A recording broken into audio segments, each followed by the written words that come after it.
едно клинично проучване, което имаме проведено относно Medicaid Plus.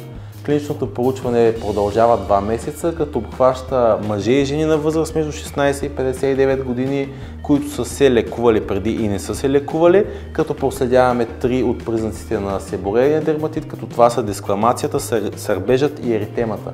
В нашето клинично проучване сме изследвали 45% пациенти, които са с новопоявил се пърхот и 55% от пациентите са били с хроничен пърхот.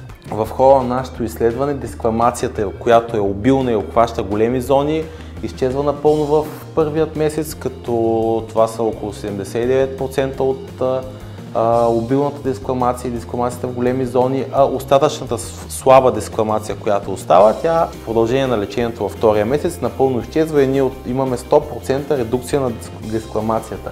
При сърбежът силният и умерен сърбеж изчезват в първия месец и разбира се остатъчния малък сърбеж, слаб сърбеж изчезва напълно след втория месец и ние тук отново имаме редукция на 100%, както виждате.